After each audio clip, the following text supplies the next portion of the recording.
Recording start in 5, 4, 3, 2, 1. Start. Sir, the budget has been variously described and criticized as one that increases the burden of the common man, one which gives concessions to the rich and encourages foreign investments. I agree, sir, that it is all this and much more, but it certainly is not a highwayman's budget.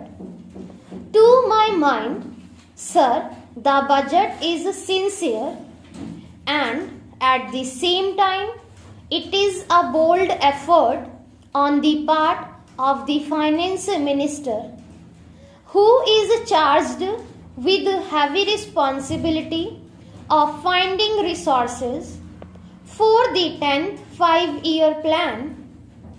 This plan, to my mind, sir, is not at all ambitious in view of our needs. It may be looked upon as a rather heavy demand, but looking to our needs, it is not very ambitious, sir.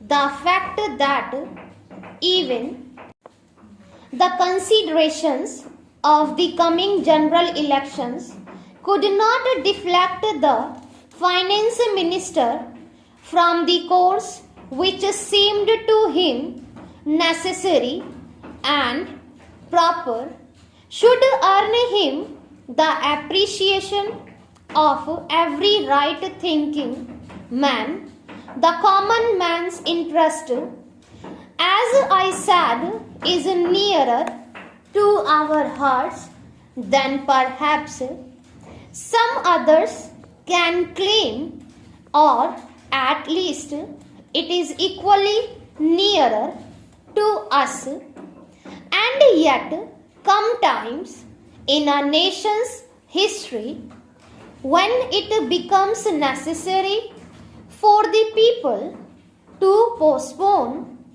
the fruits of their labor and enterprise to secure the future.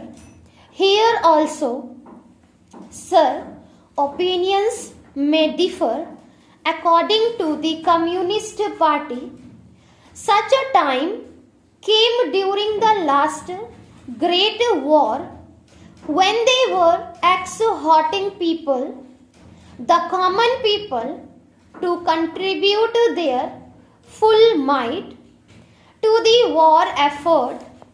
According to us, however, sir, we are passing through such a time at the present moment, and I have no doubt that the common people appreciate this position and will willingly tighten their belts, contribute their full might, and will surely return the Congress to power, having full confidence in the future and looking to a future where their posterity will be assured of a far better social and economic order, who, sir, does not sympathize with the difficulties of the common man.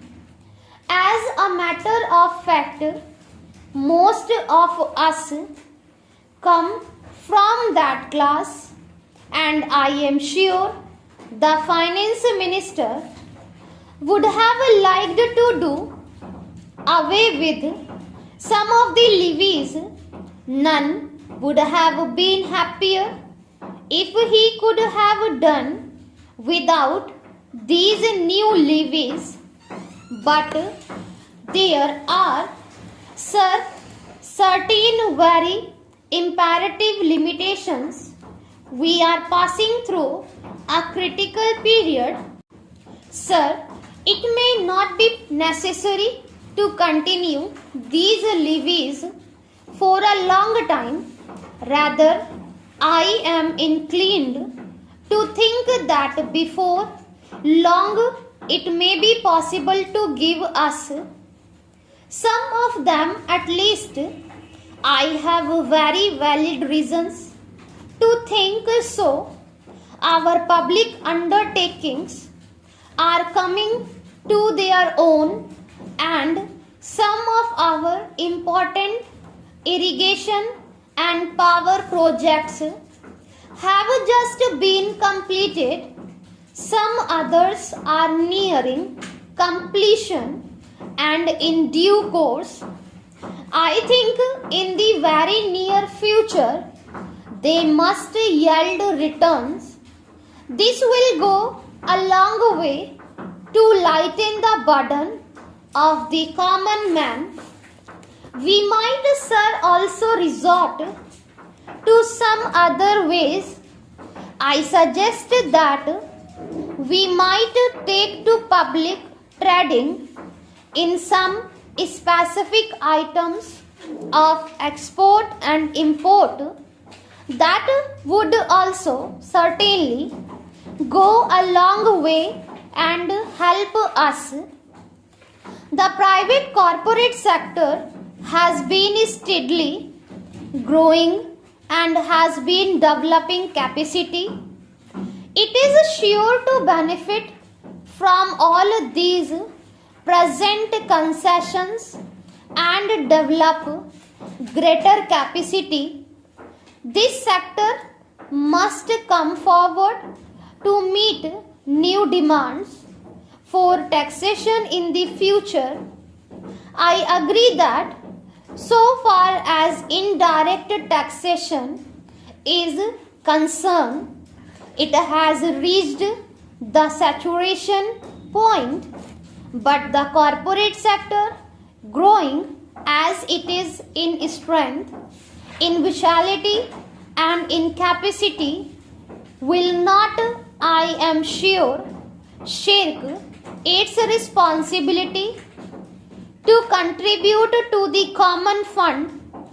I wish, sir, the committee which had been appointed to go into where the additional national income had gone, had entered upon its labors a bit earlier and had made its finding available to us.